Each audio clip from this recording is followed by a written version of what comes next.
Thanks, Frances, for joining us. We're really excited to have you. This is Frances Fairhead-Stranova from Green Century. Full disclosure, Green Century is also a sponsor of Nowhere Collective and our show Currency. We're really grateful for your partnership, and what drew us to this conversation in particular is how your advocacy work inside global corporations intersects with our work building change at the community level. And so it feels like for me, just two different vantage points with the same shared goal, which is why the work we've done so far together has been so fun. And so to bring it back to the theme of our show, and as a real lover of metaphors, I started to think about like, how can I explain why we have you here and what we're going to talk about? And I see sort of Nowhere and Green Century as fish swimming in a very strong current. And there are these systems of capitalism, consumerism, and globalized economies. And on Currency, we have sort of dug into the globalized economy side of things a little bit more. But our organizations are kind of like those cool flying fish who do this seemingly unnatural thing. They jump out of the water, they soar through the air for a moment, get a look around at what's possible, and then splash back down into the stream, creating a ripple where we land. So how we jump through the air, though, and what that splash looks like is a little different. So at Nowhere, I sort of see us as like this big fish kind of doing a big belly flop. We have sort of this dispersed effect. We're working with distributed workforce who are making change kind of one person at a time. And then Green Century's coming at it from like a straight down, jump in from the top of the water, precise landing point, creating an impact that goes a bit deeper. And you're working with the most powerful, influential institutions, corporations, and where that small point in the water actually can spread far and wide. So that's how I started to imagine this. So I'm curious, as like an intro for yourself, does that resonate with you? How does that land with the work you do personally and then also within Green Century? Yeah, so first of all, thank you so much for having me, Katie and Laura. Um, and I think it's a great way to explain it. We focus our advocacy on large companies in order to create that ripple effect to other companies. And we work with our nonprofit owners and partners, including the PERDs, so that top down and bottom up strategies can speak to each other. Mm. It's also an important way for us to keep in tune with where people really are on issues. And that helps us in our advocacy with companies because it's a way for us to understand what their customers want, which helps us build the business case. Cool. And the business case there is for environmental improvements. And so that ultimately helps us bring about change. Oh, I love that. How did you come to this work? What's sort of your background and how did it get you to Green Century? So my background is actually as an ESG analyst.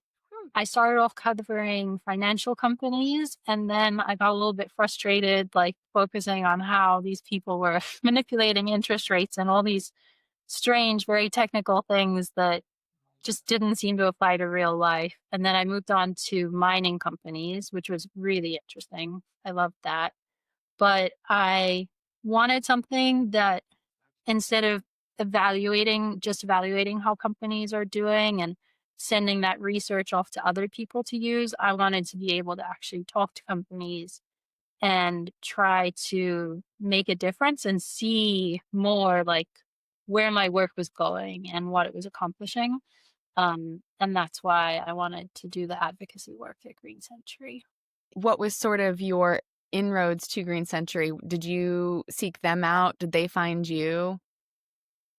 I was familiar with them and I knew the issues that they had worked on in the past. And I told the hiring manager, what I'd be most excited to work on would be right to repair, plastics, and animal welfare. And she was like, fantastic, because that's what we need someone to do.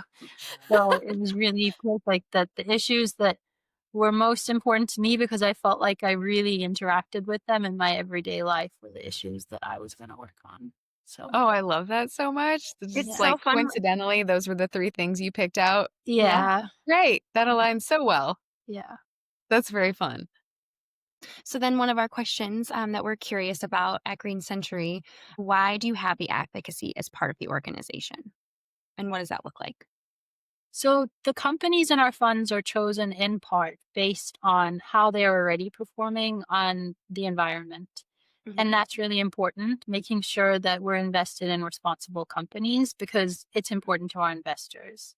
Hmm. But in addition to that, we really see our advocacy work as setting us apart in a way that we can have a real impact. So even those companies that are in our funds because they are already performing better than others on sustainability have a lot of areas where they can improve.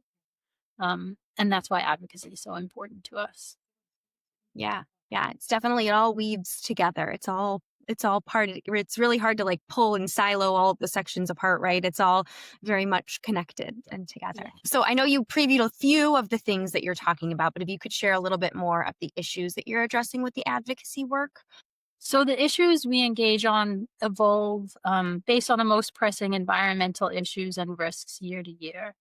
This year, we're engaging companies on right to repair, climate change, plastics, biodiversity, forest protection, and animal welfare.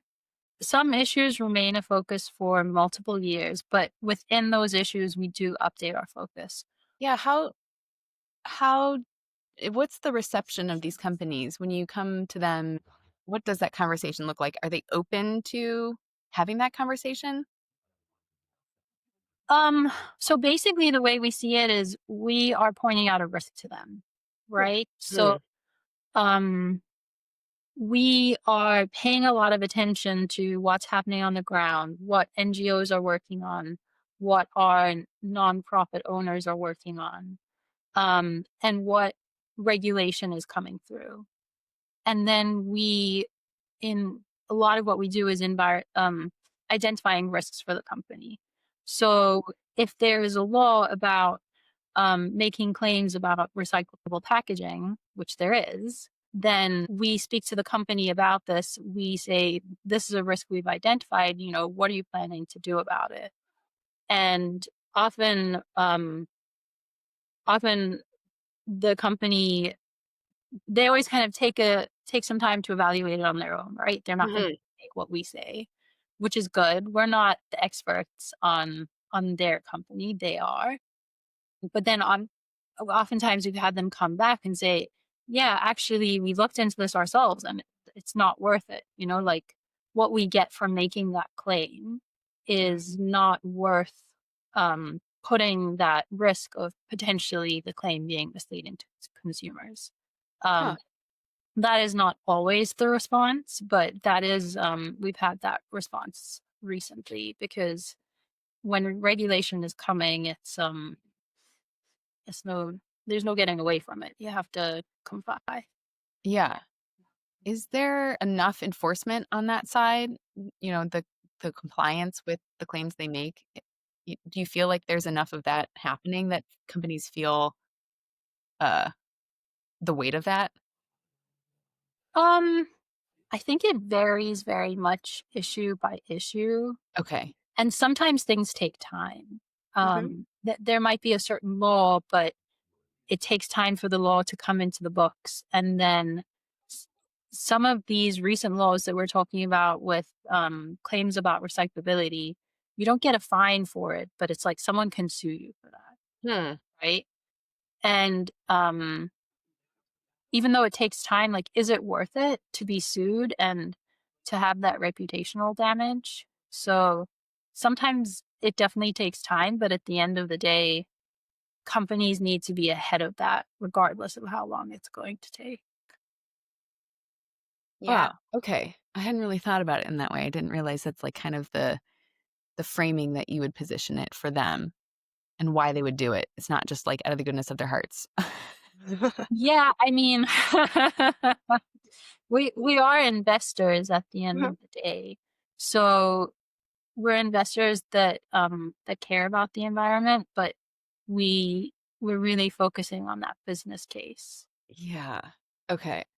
I was going to say, I love the proactive de risking and like you all having the insight and to say, these are the things coming up. Like, how do you want to think about it? And it does land on the founder or that business owner to decide like where do they sit, where is their perspective. But like what a great organization to be able to have that to help them think of through things ahead of time before it's already there.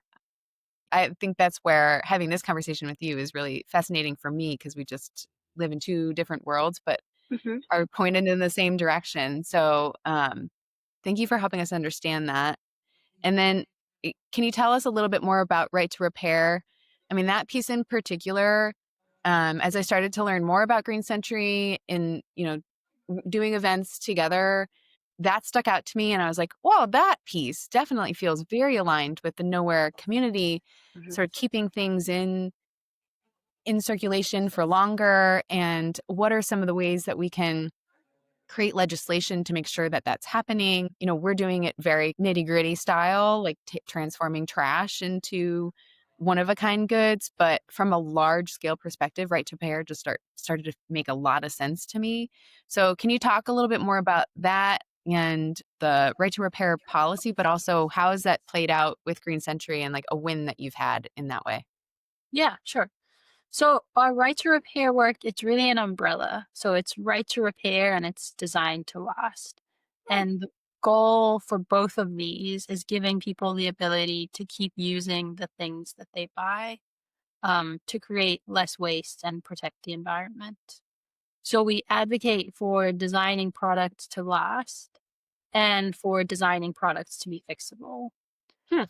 which also means giving individuals and independent repair shops the resources that they need in order to fix their own goods or goods for consumers.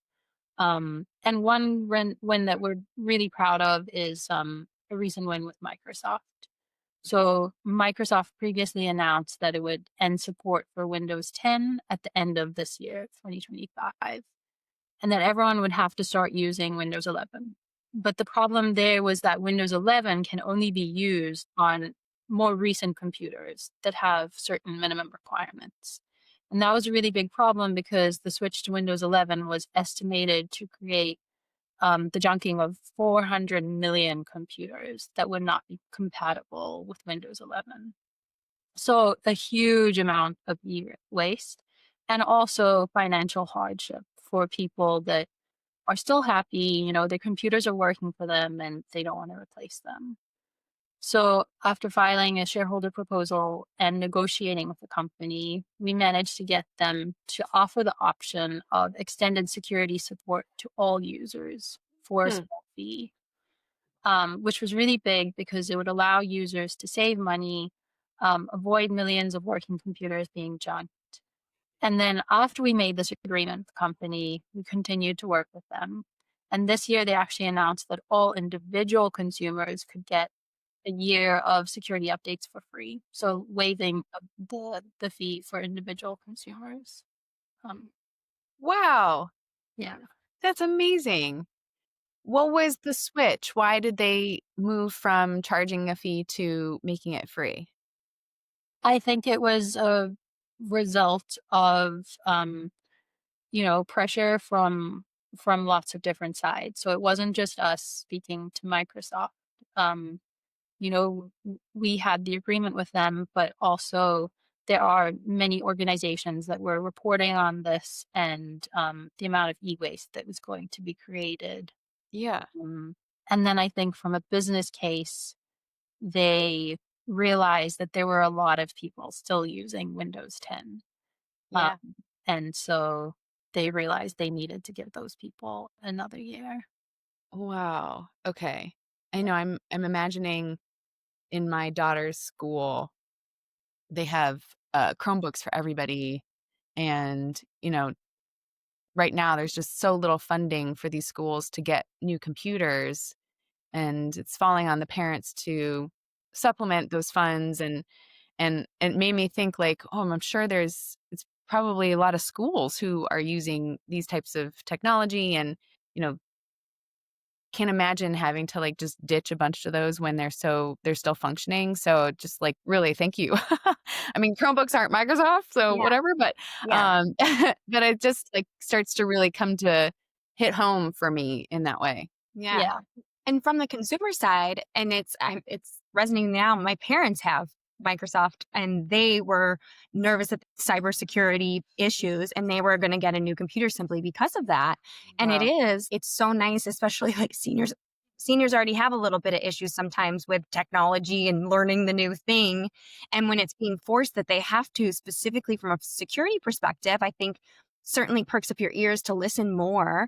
And at the same time, too, then some just don't have the capacity or means to purchase something new. And then they're just kind of then at risk. So it Yeah. seems like, too, from a PR perspective, it certainly benefits Microsoft as well to be like, hey, we're not just saying tough luck to you all. We're saying we're here to work with you. But when you actually can say, how does that ripple down to the consumer and what that truly means and how our products are enhanced? It is. That's a big deal. We talked a little bit about, like, at the consumer level, just how does that work, giving them the resources and tools. Where does that come from? Like, who's giving them the resources? What are these resources, and who's sort of responsible for making sure that the repair is possible? The right to repair legislation we were talking about, for electronic goods, it's in, I believe it's now in 8 states for electronic goods. Oh, It's hard to keep track. yeah, But what that means is that in those states, the the company that is actually making these goods, they need to make repair manuals available to their consumers. I see. And if there are specific tools that are needed in order to repair something, they need to make those tools available as well. Okay, So the onus is on the company to got provide it. those things. But then it's like we're not living in 1800, right? If there's a repair manual available to someone in California, it means that people in other places can access it as well. Yeah. Yeah. Well, that's very exciting. I didn't realize that it was more like producer level responsibility, which you hear about, like, in plastics, the Producer Responsibility Act legislation stuff, like putting the onus on the companies now. It sort of didn't connect those two things, that this is a very similar approach. Yeah, definitely. Like the law, the requirements are for those companies, and then it just gives the consumers more options, right? Yeah. Because if you bought a dishwasher and it breaks down, right? Maybe you are handy and you like fixing things, right? So then you can get a repair manual, you can try fix it yourself. But probably you're not, right? There's not Yeah. not everyone wants to fix their own dishwasher. So then it just means that you have more options. You don't have to go to the repair shop that the company that created the dishwasher has decided is their preferred repair shop. You can go to any repair shop. Yeah. Anytime that there isn't a monopoly, it normally means that prices are lower, but then it's also just easier to get those services, right? Mm. Maybe you don't live near that repair shop, especially for people living in rural areas, that can be a big part of it. So it's not just that like every single person has to fix their own things, it's also just giving them more options. Yeah. I do. At my old house, we had a very old washer dryer in the basement, and it was, I don't know, it's probably 20 years old. And every time it broke down, we'd have a repair guy come over, and they'd inevitably be like, "Don't get rid of this thing. Like, we can get the pieces. Like, these components, there's no electronics involved. And so all these mechanical pieces are repairable." And so we held on to that for as long as we lived there, for 12 years. Yeah. And so I just, like, that sort of mantra has always been in my head, and buying new appliances, like, how many electronic components are involved here, and how complicated does that get, and how hard would it be to repair if it breaks down? So I do appreciate that there's a bit more push towards, let's make sure things can be fixed, and people know Yeah. how.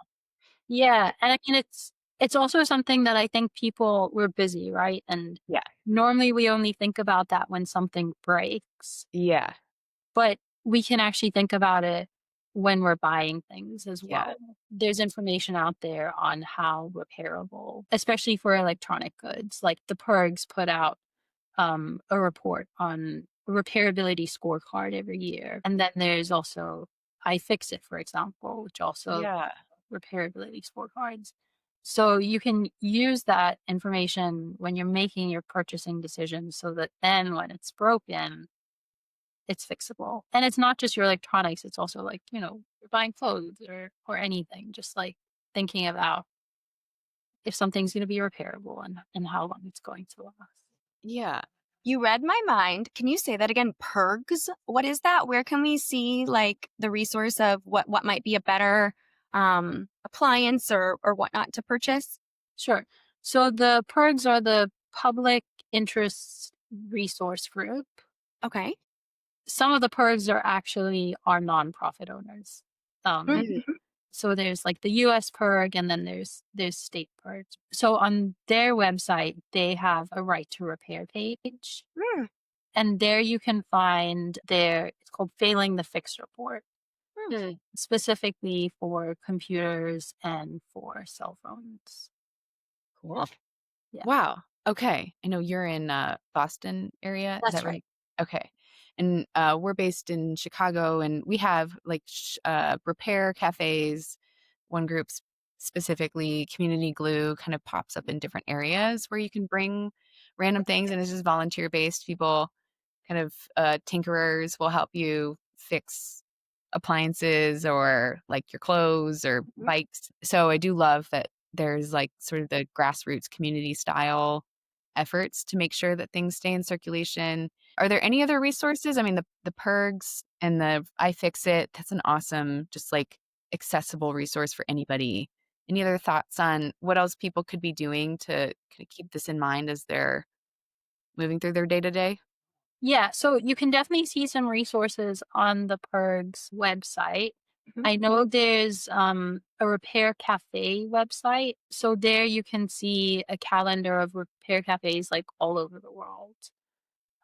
So that's one that you could look at. There's also one called Fix It Clinic. And then also the Right to Repair website. It also has a few petitions that you can sign on a national scale, as well as on a local scale. But there's the Warrior Right to Repair Act. So that is an act that's fighting for our military to be able to fix their stuff, Mm. help them do their work, and also save taxpayers billions of dollars because anytime there's monopoly, prices are higher, right? Mhm. So Wow. that's our taxpayer money just being wasted because of the way the contracts are made with equipment suppliers. And then another one to support is there's a petition to tell the Federal Trade Commission to protect the right to repair on a national scale because we have repair laws in certain states, but we don't have something on a national scale. Yeah. So those are two national level things that you can do, but on the Park Right to Repair website, there's also specific state initiatives that people can support. Amazing. Well, we'll get those links from you and we'll put them in the comments, the underneath the video. Really grateful for this conversation. I learned a ton. Yeah. What's been the most surprising thing for you as you've done this work? I don't know if it would be the most surprising per se, but the thing that really sticks out that I think makes it such a great issue for us is that there's a lot of division right now, but I think right to repair is something that everyone can get behind, right? Everyone wants to save money.